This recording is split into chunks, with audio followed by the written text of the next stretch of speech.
அன்புமிக்க சகோதரிகளே சகோதரர்களே, உங்கள் அனைவருக்கும் வணக்கம். தொடுத்துறை மடிக்கணினி மற்றும் இணையதளம் வாயிலாக போட்டி தேர்வுகளுக்கு தயாராக வந்திருக்கும் உங்கள் ஒவ்வொருவரையும் அன்போடு வரவேற்கிறேன். வரக்கூடிய குரூப் 2 2A ப்ரிலிமினரி எக்ஸாம்ஸ்க்கு 50 ஹவர் மேரத்தான் செஷன் மாதிரி நாம் சூப்பராக ரிவைஸ் பண்ணிக்கிட்டு இருக்கோம். அந்த வரிசையில் முதல் பாடமான இலக்கண பகுதி அப்படின்றத நம்ம சூப்பராக ரிவைஸ் பண்ணி முடிச்சாச்சு. அதற்கப்புறம் அதில் இருக்கக்கூடிய ஒரு சில விஷயங்கள், அதாவது யூனிட் 2 அப்படின்றதில் இருக்கக்கூடிய விஷயங்கள் நம்ம பார்க்க போகிறோம். அப்படி சொல்ல கராதில் நமக்கு எடுத்தோன்னா ஓரெழுத்து ஒரு மொழி அப்படின்றதில் தான் கவர் ஆகுது, பிழை திருத்தம் அப்படின்றது கவர் ஆகுது, வலுவு சொற்களை நீக்குக அப்படின்றது கவர் ஆகுது, பொருந்தாத சொற்களை தேர்ந்தெடு அப்படின்ற இந்த டாபிக்ஸ் எல்லாமே நமக்கு செகண்ட் யூனிட்டில் கவர் ஆகுது. ஸோ இது எல்லாத்தையும் இந்த பதிவில் நம்ம சூப்பராக பார்க்க போகிறோம். ஸோ அப்படி முதல்ல எடுத்தோன்னா நமக்கு ஓரெழுத்து ஒரு மொழி அப்படின்றத நம்ம பார்க்க போகிறோம். இந்த ஓரெழுத்து ஒரு மொழி அப்படின்றது சமீபத்திய நாட்களாக கொஞ்சம் வெளியிருந்தும் கேட்குறாங்க. அப்படி வெளியிருந்து கேட்டால் எப்படி ஆன்சர் பண்ணுறது? ஏன்னா புக்கில் இருக்கிறது நமக்கு நல்லா தெரியுது, அப்போ வெளியிருந்து கேட்டால் ஸோ அது எப்படி ஆன்சர் பண்ணலாம் அப்படின்றத நம்ம பார்க்க போகிறோம். ஸோ இப்படி ஓரெழுத்து ஒரு மொழி அப்படின்றது நம்ம தமிழ் எழுத்துக்களில், குறிப்பாக நம்ம தமிழ் மொழியில் இருக்கக்கூடிய மிக முக்கியமான ஒரு விஷயமாக பார்க்கப்படுகிறது. காரணம், மற்ற எந்த மொழியிலுமே ஒரே ஒரு எழுத்து பாருங்கள், சிங்கிள் லெட்டர், அது ஒரு பொருள் கொடுக்கும் அப்படின்னா அதுக்கு வாய்ப்பே இல்லை, ரொம்ப ரொம்ப சொற்பம் தான். ஆனால் அப்படி தமிழில் நமக்கு இருக்கக்கூடிய 247 எழுத்துக்களில் கிட்டத்தட்ட 68 எழுத்துக்கள் ஓரெழுத்து ஒரு மொழியாக இருக்கிறது அப்படின்னு சொல்லி தொல்காப்பியர் சொல்லியிருக்கிறார்.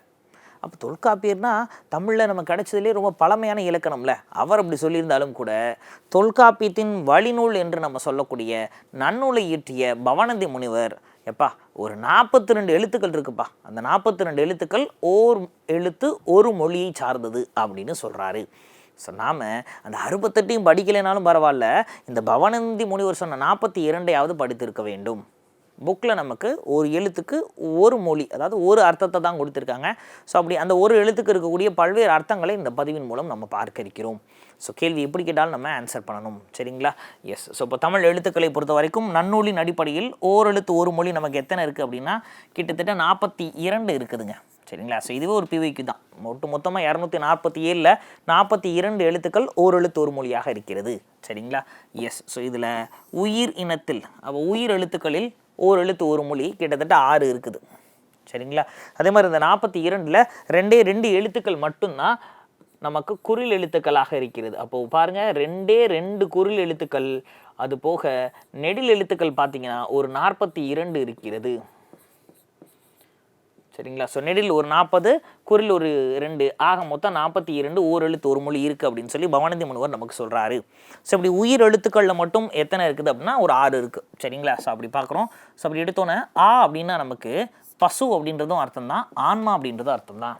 புக்கில் ஒன்று தான் கொடுத்துருப்பாங்க, நம்ம இன்னொன்னையும் சேர்த்து படிச்சுக்க போகிறோம். கேள்வி எப்படி கேட்டாலும் ஆன்சர் பண்ணணும் இல்லைங்களா? ஸோ அதுக்கேற்ற மாதிரி ஈ அப்படின்னா பறக்கும் பூச்சி, ஈ முக்கியதுன்னு சொல்கிறோம்ல, அதையும் சொல்கிறாங்க. தேனி ஈன்னு சொல்கிறாங்க. ஈகை, ஈனா கொடு அப்படின்றது ஈ தான், சரிங்களா? அடுத்ததாக ஊ அப்படின்றாங்க. ஊனா உணவு, சரிங்களா? ஊ அப்படின்னா இறைச்சி, ஊன் சதை, பாருங்கள் இது மூணுமே ஒன்று தான் இல்லையா? அப்போ பொருந்தாத ஒன்றை தேர்ந்தெடு அப்படின்னு இறைச்சி, ஊன், சதை, உணவு அப்படின்னு கொடுத்தா, அப்போ எல்லாமே ஊ அப்படின்ற ஒவ்வொரு எழுத்துக்குரிய அர்த்தமாக இருந்தாலும் கூட இறைச்சி, ஊன், சதை மூணுமே ஒரே பொருளில் வருகிறது. அடுத்ததாக ஏ அப்படின்னா அம்பு. இந்த ஏ அப்படின்றது நமக்கு வினா எழுத்துக்களிலும் ஒரு எழுத்து இல்லைங்களா? அதேமாதிரி ஆவும் வினா எழுத்துக்களில் ஒன்று, சரிங்களா? ஓகேங்க. அடுத்து ஐ. ஐ என்றால் அழகு அப்படின்னு அர்த்தம், தலைவன் அப்படின்னு அர்த்தம், உயர்வு அப்படின்னு அர்த்தம், இறைவன் அப்படின்னு அர்த்தம், தந்தை அப்படின்னு அர்த்தம், சரிங்களா?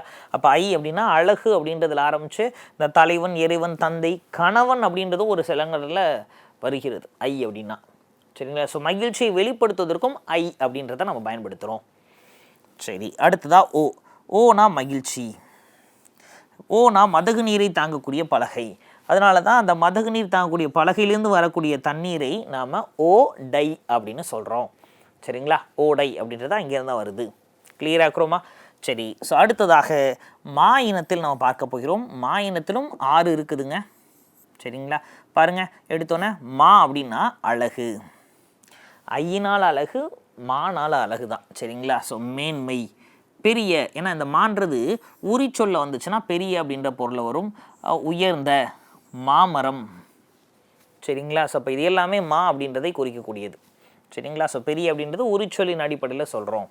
ஸோ அடுத்ததாக மீனா மேலே, உயர்வு, வான், இது எல்லாமே மீன்றதுக்கான அர்த்தம். இது தற்போது நடைபெற்ற கேள்வியில் கேட்டிருந்தாங்க.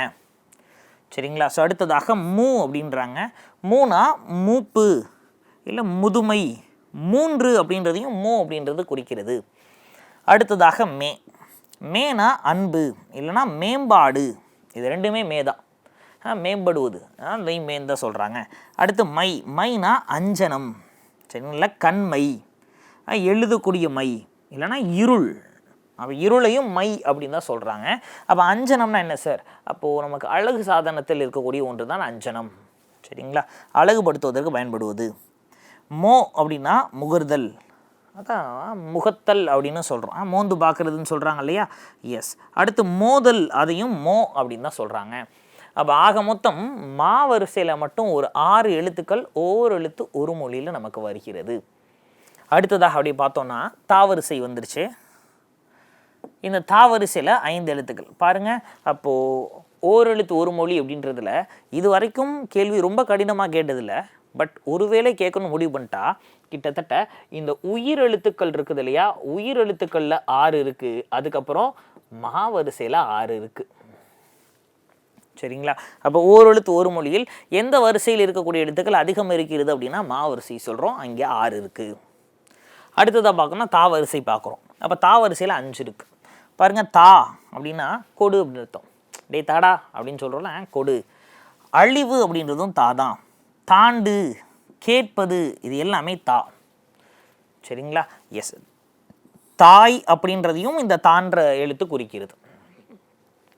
அடுத்தது பாருங்க, தீனா நெருப்பு, தீமையும் தீ அப்படின்னு தான் சொல்கிறாங்க. அதனால தான் வள்ளுவர் தீ நட்பு அப்படின்னு எழுதி வச்சிருக்கிறார் இல்லையா? ஒரு அதிகாரமே தீ நட்பு. தீனா நெருப்பு மாதிரி நட்பா?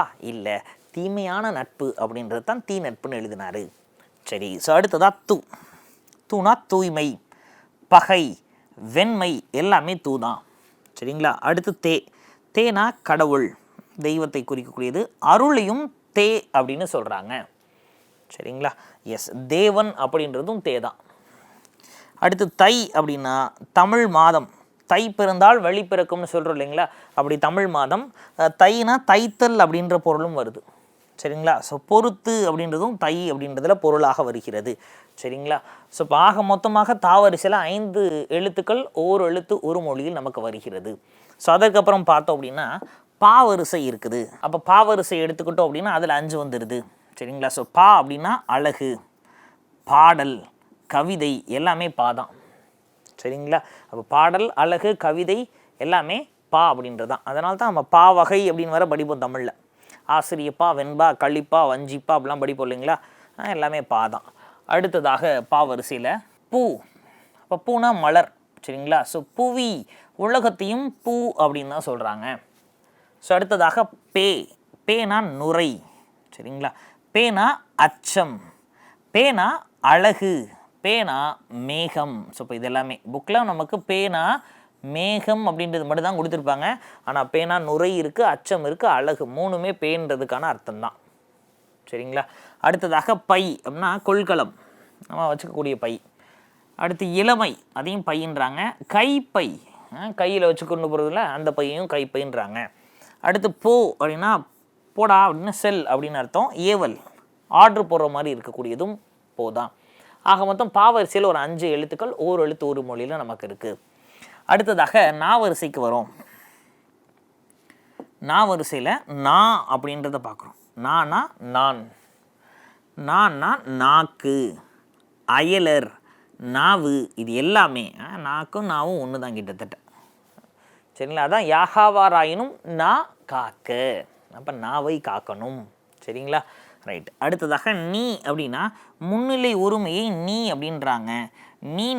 நீக்குதல் அப்படின்றதும் பொருளாக வருகிறது.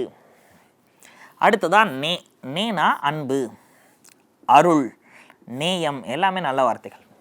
நேனா அன்பு, அருள், நேயம் எல்லாமே. அப்போ அன்பு, நேயம் எல்லாம் தொடர்புடைய வார்த்தைகள் தான். அடுத்ததாக இந்த நைனா வருத்தம் இல்லைனா இழிவு. அப்போ நைனா இழிவு அப்படின்றது நம்ம புக்கில் கொடுத்துருக்காங்க. சரிங்களா? எஸ். அப்படின்றான். நோனா நோய், துன்பம், வருத்தம், வறுமை. பாருங்கள், எல்லாமே ஒன்றோடு ஒன்று தொடர்புடைய வார்த்தைகள் தான். படிக்கிறப்ப தான் நம்ம ஐயோ நோன்றதுக்கு மட்டுமே இத்தனை படிக்கணுமா அப்படின்னு யோசிக்கிறோம். உண்மையில் இது எல்லாமே தொடர்புடைய வார்த்தைகள். அப்போ நமக்கு ஃபில் இன் த பிளாங்க்ஸ் கேட்க போகிறது கிடையாது. சூஸ் த பெஸ்ட்டு தான். அப்போ கொடுத்துருக்க 4 ஆப்ஷனில் எது சேர்ந்ததுன்னு நமக்கு தெரியாதா? அதை வச்சு சொல்லிட்டு போயிடலாம்ல. எக்ஸாக்டாக. சூப்பர். ஸோ இப்போ ஆக மொத்தம் 5 எழுத்துக்கள் நமக்கு நா வரிசையில் ஓர் எழுத்து ஒரு மொழியாக வருகிறது. ஸோ அடுத்ததாக கா வரிசை எடுத்து பார்க்கிறோம். கா வரிசையில் கா அப்படின்றது சோலையை குறிக்கிறது. காப்பாற்றுறது, காத்தல் அப்படின்றதையும் கா தான் குறிக்குது. அடுத்ததாக கூ அப்படின்னா பூமி. சரிங்களா? கூவுதல், உலகம், இதெல்லாமே கூ தான். இது ஒரு PYQ இப்போ ரீசெண்டாக கேட்டிருந்தாங்க. சரிங்களா? ஆன்சர் உலகம் அப்படின்னு கொடுத்துருந்தாங்க. அடுத்ததாக கை. கைனா ஒரு உறுப்பு. கை, நம்ம கை. கரம் பாருங்கள் தொடர்புடையதான். ஒழுக்கத்தையும் கை அப்படின்னு தான் சொல்கிறாங்க. சரிங்களா? ஒழுக்கத்தையும் கை அப்படின்னு தான் சொல்கிறாங்க. ஸோ அடுத்ததாக கோ அப்படின்னா அரசன், வேந்தன், மன்னன், தந்தை. அப்போ அரசன், வேந்தன், மன்னன் எல்லாமே ஒன்று தான். கோனா அரசன் முடிஞ்சிருச்சு, வேந்தன், மன்னன் எல்லாம் ஒன்று தான். சரிங்களா? ஸோ தந்தையும் கோ அப்படின்னு தான் சொல்கிறாங்க.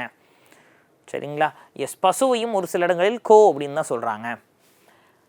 அடுத்ததாக வா வரிசையை நாம் பார்க்கிறோம். வா வரிசையில் ஒரு 4 எழுத்துக்கள் ஓர் எழுத்து ஓர் மொழியில் வருகிறது.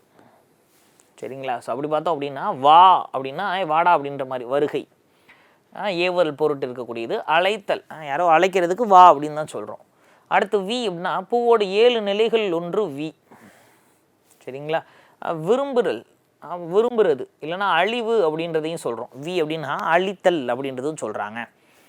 அடுத்ததாக வை அப்படின்றாங்க. வை அப்படின்னா வைத்தல், இல்லைன்னா வைதல், திட்டுறதையும் வைன்னு தான் சொல்கிறாங்க.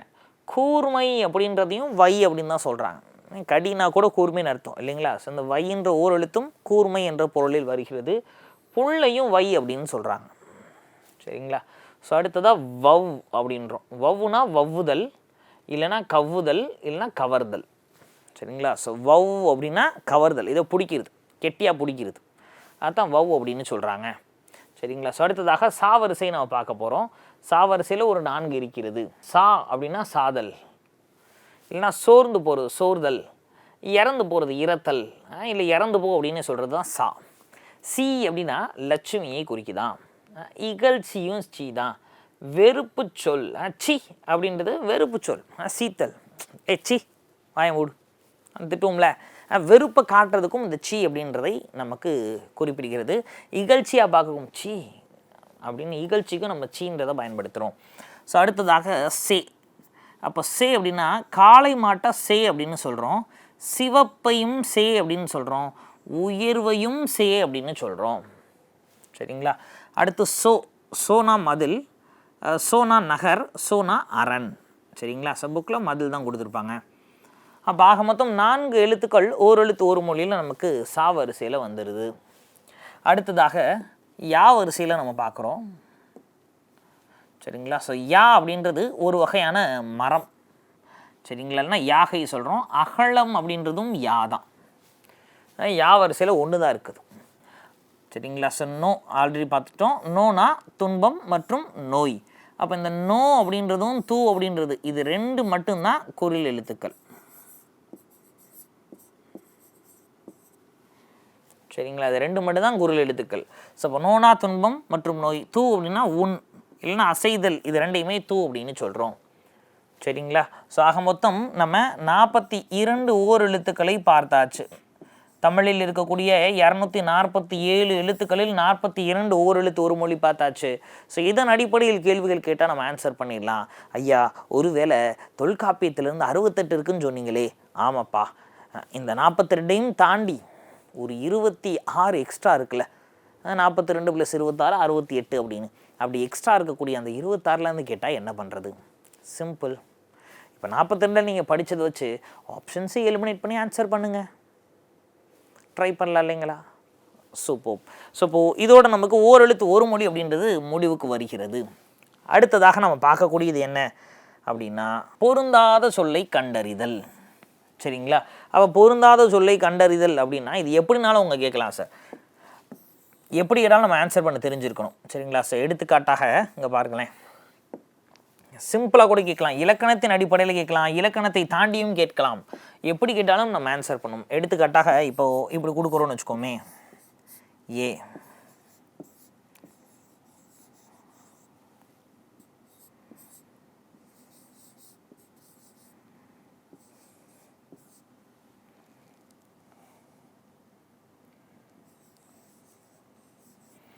இப்படி கொடுக்குறாங்க சார். சிம்பிளாக கொடுத்துட்டாங்க, ஒரே ஒரு எழுத்து மட்டும், பொருந்தாத ஒன்றை தேர்ந்தெடு அப்படின்ட்டாங்க.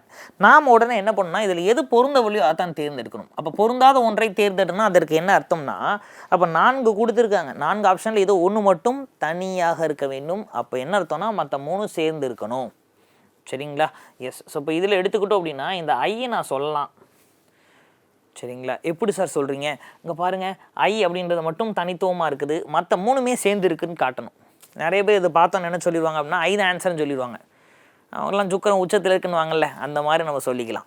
ஏன் சார் அப்படின்னா, இந்த ஐ மட்டும்தான், இந்த ஐக்கு இன எழுத்து அப்படின்னு பார்த்தீங்கன்னா ஐக்கு ஈ தான் இன எழுத்து இல்லைங்களா? ஆனால் ஏவோட இன எழுத்து என்ன? ஏ. ஆவோட இன எழுத்து என்ன? ஆ. சரிங்களா? ஓவோட இன எழுத்து என்ன? ஓ. அப்போது நல்லா பாருங்கள், இந்த ஐயை தவிர மீதம் இருக்கக்கூடிய எல்லாமே நமக்கு அதன் உருவமே, சரிங்க, அதன் உருவமே வந்துருச்சு இன எழுத்தாக அப்படின்னு நினச்சி நிறைய பேர் ஐயின்னு இருப்பாங்க. நல்லா படித்தவன் என்ன பண்ணுவான் அப்படின்னா, ஐயா கிடையாதுங்க, இந்த ஆ, ஏ, ஓ இது 3மே எங்கே இருக்குது அப்படின்னா இது 3மே நமக்கு வினா எழுத்துக்களில் வந்துருச்சு. அப்படி தானே? ஒரே கேட்டகரி எல்லாமே. அப்போ இது 3மே நமக்கு வினா எழுத்துக்கள், ஏ, ஆ, ஓ. அப்போ இந்த ஐ மட்டும் தான் வினா எழுத்து இல்லை. அப்போ உண்மையிலுமே அதான் ஆன்சர். ஆனால் நம்ம இப்படி யோசிக்கலாம், புரியுதுங்களா? எஸ். ஸோ அப்போது பொருந்தாத ஒன்றை தேர்ந்தெடு அப்படின்னு எப்படினாலும் அவங்க கொடுக்கலாம். ஆரல்ஸ் ஒரு 4 ஆப்ஷன்ஸ் கொடுக்கலாம் சார். சிலப்பதிகாரம், மணிமேகலை, குறுந்தொகை, வளையாபதி அப்படின்னு கொடுக்கலாம். ஸோ அப்படி கொடுத்துட்டாங்கன்னா யோசிச்சு பார்க்குறோம். அப்போ 5 காப்பியங்கள் என்னென்ன இருக்குது? சிலப்பதிகாரம், மணிமேகலை, சீவக சிந்தாமணி, வளையாபதி, குண்டலகேசி. அப்போ அந்த 5ல் 3 கொடுத்து வச்சுட்டு ஒன்று குறுந்தொகை கொடுத்து வச்சுருக்காங்க. அப்போ குறுந்தொகை தான் அதுக்கு ஆன்சர். ஏன்னா குறுந்தொகை சங்க இலக்கியம். அப்போ பொருந்தாத ஒன்றுனா ஏதோ ஒன்று தனியாக இருக்குன்றது மட்டும் சொல்லக்கூடாது, மற்ற 3மே சேர்ந்து இருக்குது அப்படின்னு சொல்லணும். சரிங்களா? இப்போ நான் சொன்ன மாதிரியே அதே கேள்வியை எடுத்து யோசிச்சு பாருங்கள். அப்போ ஃபஸ்ட்டு சிலம்பு சொன்னோன்னா அப்போது சிலப்பதிகாரம் வச்சுக்குவோம், பி மணிமேகலை எடுத்துக்குவோம். சரிங்களா? சி நான் சொன்ன மாதிரி குறுந்தொகை சொல்லுக்குவோம், குறுந்தொகை அப்படின்னு. டி குண்டலகேசின்னு வச்சுக்குவோம். இப்படி கொடுத்தா ஒரு சிலர் என்ன நினைப்பாங்க அப்படின்னா, ஐயா குண்டலகேசி தான் ஆன்சர்னு வாங்க. ஏன்ப்பா அப்படி சொல்லிட்டேன் அப்படின்னா, அந்த சிலப்பதிகாரம், மணிமேகலை 2 50 காப்பியமாக இருந்தாலும் முழுசாக கிடச்சிருக்கு, குறுந்தொகை முழுசாக கிடச்சிருக்கு, ஆனால் குண்டலகேசி முழுசாக கிடைக்கலையே அப்படின்னு நிறைய பேர் யோசிப்பீங்க. அப்படிலாம் யோசிக்கக்கூடாது, புரியுதா? எஸ். ஏன் அப்படின்னா அப்போது சிலப்பதிகாரம், மணிமேகலை, குண்டலகேசி இது 3மே ஒரே அங்கத்தில் வருகிறது. எதில் வந்துடுது? எல்லாமே 50 காப்பியங்கள். அப்போ அதனால் குறுந்தொகை தான் ஆன்சர். புரியுதா? ஏன்னா இந்த மாதிரி கேள்விகளை நம்ம இப்படி தான் யோசிக்கணும். நிறைய பேர் ரொம்ப அழகாக யோசித்து நான் சொன்ன மாதிரி சொல்லுவாங்க, இது 3லேயுமே நமக்கு தான் கிடச்சிருச்சுல்ல சார், அப்புறம் என்ன? மணிமேகலையும் முழுசாக கிடச்சிருக்கு, சிலப்பதிகாரம் முழுசாக கிடச்சிருக்கு, குறுந்தொகையும் முழுசாக கிடச்சிருக்கு, குண்டலகேசி அழிந்து போன தமிழ் காப்பியம் சொல்லிவிட்டு இதை ஆன்சரை போட்டு உட்காந்துருப்பாங்க. பட் ஆப்வியஸாக டிஎன்பிசி அதை கீழே கொடுக்க மாட்டாங்க. சரிங்களா? ஸோ அப்படி பொருந்தாத சொல்லை கண்டறி அப்படின்றதுக்கு நம்ம என்ன பண்ணலாம் அப்படின்றத பார்க்க போகிறோம். ஸோ அப்போ இதற்கு பொருந்தாத சொல் எது அப்படின்றத கண்டுபிடிக்கணும்னா நமக்கு பல்வேறு விஷயங்கள் நமக்கு தெரிஞ்சிருக்கணும் சார். சரிங்களா? இங்கே பாருங்கள், அவங்க கொடுத்துருக்கிறதுலே சிலப்பதிகாரம், நீலகேசி, மணிமேகலை, சீவக சிந்தாமணி. அப்போ இதில் நீலகேசியை தவிர மற்றது எல்லாமே 5 காப்பியங்களில் இருக்குது இல்லையா? அப்போ அதுக்கு நீலகேசி தான் ஆன்சர். என்ன சார் சொல்கிறீங்க? அப்படியா? அப்படி தான் யோசிக்கணும். இன்னும் கொஞ்சம் மெதப்பாக யோசித்தோம் அப்படின்னா, நான் சொல்லவா எப்படி யோசிக்கலாம் அப்படின்னு.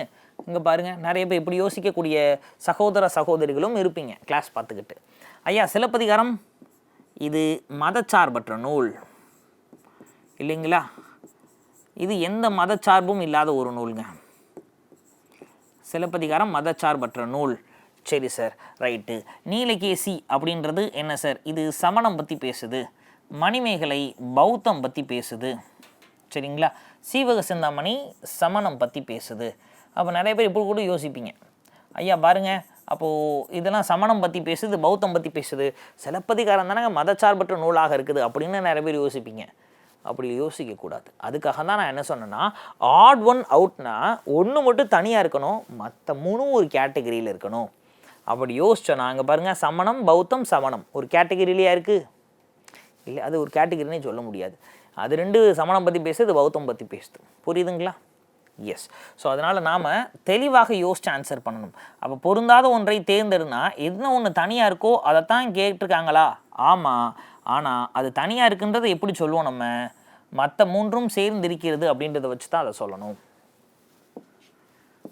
ஸோ அடுத்ததாக இங்கே பாருங்கள், நற்றிணை குறுந்தொகை அகநானூறு புறநானூறு அப்படின்னு கொடுத்துருக்குறாங்க. சரிங்களா? எஸ். இதை கூட நிறைய பேர் என்ன பண்ணலான்னா 2 விதமாக எடுப்பாங்க. இப்போ இதில் என்னப்பா ஆன்சர்னு கேட்டால், ஐயா நற்றிணை அகம் சார்ந்தது, சரிப்பா. குறுந்தொகை அகம் சார்ந்தது, சரி. அகநானூறு அகம் சார்ந்தது, புறநானூறு புறம் சார்ந்தது. சரிங்களா? எஸ். இதுதான், இப்படி தான் சொல்லணும் நம்ம. ஆனால் ஒரு சிலது இன்னும் அதிகமாக படித்தவங்க என்ன பண்ணுவாங்க அப்படின்னா, ஐயா நற்றிணையில் மொத்தம் 400 பாட்டு இருக்குது, குறுந்தொகையில் மொத்தம் 401 பாட்டு இருக்குது, அகநானூரில் மொத்தம் 400 பாட்டு இருக்குது, புறநானூரில் மொத்தம் 400 பாட்டு இருக்குது, ஆக மொத்தம் குறுந்தொகை தான் ஆன்சர் அப்படின்னு யோசிப்பாங்க. புரியுதுங்களா? அப்போ இப்படிலாம் யோசிக்கணுமா? யோசிக்கவே முடியாது. அப்போ தமிழ் இலக்கணத்தின் அடிப்படையில் பார்க்குறோம். குறிப்பாக தொல்காப்பியர் அகத்திணை புறத்திணை தான் பிரித்து வச்சுருக்காரு. அப்போ அகம்புறமாக தான் பார்க்குறோமே தவிர இப்படி யோசிச்சிடக்கூடாது. கிளியராக்குறோமா? ஸோ அதனால தான் நான் இதையும் சொல்கிறேன். நிறைய பேர் பொருந்தாத ஒன்றை தேர்ந்தெடு அப்படின்னு எது ஒன்று தனியாக இருக்குது அப்படின்றத பார்ப்போமே தவிர மற்ற 3ம் ஒரே கேட்டகரியில் இருக்கான்றதை பார்க்க மாட்டோம். அப்போ அப்படி மற்ற 3 ஒரே கேட்டகரி அகத்துக்குள்ளே வந்துருச்சு, இது மட்டும் தான் புறம், அதுதான் அப்படி சொல்லணும். சரிங்களா? ஸோ அப்படி இருக்கிறதுனா நமக்கு என்ன தெரிந்திருக்க வேண்டும்? அப்போது தமிழினுடைய முக்கியமான சொற்கள் எல்லாத்தையும் தெரிஞ்சிருக்க வேண்டும். அப்போது இது எல்லாத்தையுமே நம்ம எப்படி சொல்கிறோம் அப்படின்னா தொகை சொற்கள் அப்படின்னு சொல்கிறோம். அப்போ அந்த தொகை சொற்களை தெரிந்திருந்தால்தான் இந்த மாதிரி கேள்விகளுக்கு நாம் விடையளிக்க முடியும். சரிங்களா? ஸோ பாருங்கள், தமிழின் 2 திணைகள் அப்படின்றாங்க. 2 திணை இருக்குது. ஒன்று உயர்திணை, அக்ரிணை. சரிங்களா? ஸோ இது பொது இலக்கணத்தின் அடிப்படையில் பார்க்குறோம். சரி, அப்படி இல்லைன்னா தொல்காப்பியத்தின் அடிப்படையில் திணை அப்படின்றத பாருங்கள், பொது இலக்கணத்தின் அடிப்படையில் பார்த்தீங்கன்னா 2 திணை, உயர்திணை அக்ரிணை அப்படின்னு சொல்கிறோம். அப்போ உயர்திணைன்றது மனிதர்களை குறிக்கக்கூடியது, அக்ரிணைன்றது மனிதர்களை தவிர மீதம் இருக்கக்கூடியதை குறிக்கக்கூடியது. திணையின் அடிப்படையில் தான் நம்ம பால் அப்படின்றதையும் பார்ப்போம். அப்போ உயர்திணையில் 3 பால் வந்துடும், ஆண்பால், பெண்பால், பலர்பால் அப்படின்னு. அக்ரிணையின் அடிப்படையில் 2 பால் வந்துடும், ஒன்றன் பால், பலவின் பால் அப்படின்னு வந்துடும். சரிங்களா? ஓகே. பட் தொல்காப்பியத்தின் அடிப்படையில் பார்த்தோம் அப்படின்னா அகத்திணை புறத்திணைன்னு திணையை நம்ம 2ஆக பிரிக்கிறோம். சரிங்களா? அகத்திணையில் மொத்தம் 7 இருக்குது, புறத்திணையிலையும் மொத்தம் 7 இருக்குது அப்படின்னு தொல்காப்பியர் சொல்கிறாரு. சரி. ஸோ அடுத்ததாக 2 வினைகள் அப்படின்றாங்க. இதை நல்வினை தீவினை அப்படின்னு சொல்லி அறநூல்கள் சொல்கிறது. பாருங்கள், இதை யார் சொல்கிறா அப்படின்னா அறநூல்கள் சொல்லுது, நல்ல வினை தீய வினை அப்படின்னு. ஆனால் தன்வினை பிறவினை அப்படின்னு சொல்லி பொது இலக்கணம் நமக்கு சொல்கிறது. தானே ஒரு வினையை செய்தால் தன்வினை, பிறரை வைத்து ஒரு வினையை செய்ய வைத்தால் அது பிறவினை. சரி. அடுத்ததாக 2 வகையான அறம்ன்றாங்க. ஒன்று இல்லறம், இன்னொன்று துறவரம். அப்போ இல்லறம் அப்படின்னா நாம் குடும்பத்தோடு வாழக்கூடியது. துறவரம்னா எதையுமே விட்டு, முற்றத்தை துறந்து எல்லாத்தையும் விட்டுட்டு போய் துறவு பூண்டுவது. சரிங்களா? அப்போ இரட்டை புலவர்கள் அப்படின்னு இளஞ்சூரியரையும் முதுசூரியரையும் சொல்கிறார்கள் இரட்டை புலவர்களாக. சரிங்களா? ஸோ இப்போது 2 அப்படின்றதன் வைத்து நமக்கு இதெல்லாம் தொகை சொற்களாக இருக்குது. 3 அடிப்படையில் இருக்கக்கூடிய தொகை சொற்களை பார்க்குறோம். ஃபஸ்ட்டு முத்தமிழ் அப்படின்னா இயல், இசை, நாடகம், அதான் முத்தமிழ். சரிங்களா? ஸோ அடுத்து முக்கணி, மா, பலா, வாழை. திரி, கடுகம், 3 தான் அதுவுமே. சுக்கு, மிளகு, திப்பிலி. ஏன்னா திரி அப்படின்னா 3ன்னு தான் அர்த்தம். பாருங்கள், ஆங்கிலத்திலேயே திரி, ஆங்கிலத்திலே நம்ம 3 அப்படின்னு தான் சொல்கிறோம் இல்லையா? எஸ். இதை வச்சு கூட நிறைய பேர் சொல்லுவாங்க, ஐயா அப்போ 3ன்றது தமிழ்லேருந்து தான் போயிருக்குமோ அப்படின்னு. இது 3ன்னு ஆங்கிலத்தில் எழுதுறமே தவிர நம்பர்ஸ்லாம் அரேபியர்கள்ட்டேருந்து வந்தது. சரிங்களா? ஓகே. ஸோ அப்படியே அடுத்து நம்ம போனோம் அப்படின்னா 3 அப்படின்றத வச்சு மூவிடங்கள் இருக்குது. தன்மை, முன்னிலை, படர்க்கை. சரிங்களா? ஸோ இது நான் அப்படின்னா தன்மை. சரிங்களா? நீ அப்படின்னா எனக்கு எதிரில் இருக்கக்கூடியவன். அவன் அப்படின்னு 3வது நபரை குறித்தால் அது படர்க்கை. சரியா? ரைட். ஸோ அடுத்ததாக மூவேந்தர்கள் 3 பேர் தான், சேர சோழ பாண்டியர்கள். சரிங்களா. முக்கொடி, அந்த சேர சோழ பாண்டியர்கள் அவங்களுடைய கொடியை தான் முக்கொடி அப்படின்னு சொல்கிறோம். சேரருடைய இலச்சினை வில்லு, சோழர்களுடைய இலச்சினை புலி, பாண்டியர்களுடைய இலச்சினை மீன். அப்போ இந்த முக்கொடி அப்படின்னு இந்த மூணையும் சொல்கிறோம். இது மூன்றையும் இணைத்து தான் நமக்கு சென்னை மாநகராட்சியினுடைய லட்சணை அமைத்திருப்பார்கள். அப்போ சென்னை மாநகராட்சி லட்சணை அமைச்சது யார் அப்படின்னா மாப்போ சிவஞானம் அவர்கள். அவர்கிட்ட கேட்குறாங்க என்ன பண்ணலாம் அப்படின்னு. அப்படி அவர் தான் என்ன பண்ணுறாரு அப்படின்னா, இந்த சேரர்களுடைய வில், சோழர்களுடைய புலி, பாண்டியர்களுடைய மீன், இது மூணுமே சென்னை மாநகராட்சி அப்படின்ற ஊரினுடைய லட்சணையில் இருக்கணும் அப்படின்னு சொல்லி வரைந்து கொடுக்கிறார். சரிங்களா. அப்போ சென்னை மாநகராட்சியினுடைய லட்சணையை வரைந்தவர் யார் அப்படின்னா மாப்போ சிவஞானம் அவர்கள். அடுத்ததாக முப்பால் அப்படின்ற பகுப்பை நம்ம சொல்கிறோம். முப்பால் அப்படின்னா 3 பால், அறத்துப்பால், பொருட்பால், இன்பத்துப்பால். சரிங்களா. எஸ், அறம், பொருள், இன்பம், இந்த 3 விஷயத்தை தான் நம்ம முப்பால் அப்படின்னு சொல்கிறோம். இதே முப்பால் பகுப்பில் வந்து தான் திருக்குறள் அப்படின்னு திருக்குறளை ஞாபகம் வச்சிருக்கிற நாம் திருக்குறள் மாதிரியே முப்பால் பகுப்பில் வந்த நாலடியாரை மறந்துடுறோம். சரிங்களா. இதுதான் போன முறை கேட்ட கேள்வி. என்ன கேட்டிருந்தாங்க அப்படின்னா, திருக்குறள் போன்றே முப்பால் பகுப்பில் அமைந்திருக்கக்கூடிய நூல் எது அப்படின்னு கேட்டாங்க. நிறைய பேர் கன்ஃபியூஸ் ஆகிட்டோம். அப்போ திருக்குறள் மாதிரியே முப்பால் அமைந்திருக்கக்கூடிய ஊர் நாலடியார். சரிங்களா. ஸோ அப்போ திருக்குறள் மாதிரியே தான் முப்பால் பகுப்பில் அமைந்திருக்கக்கூடிய ஒரு நூல் நாலடியார்.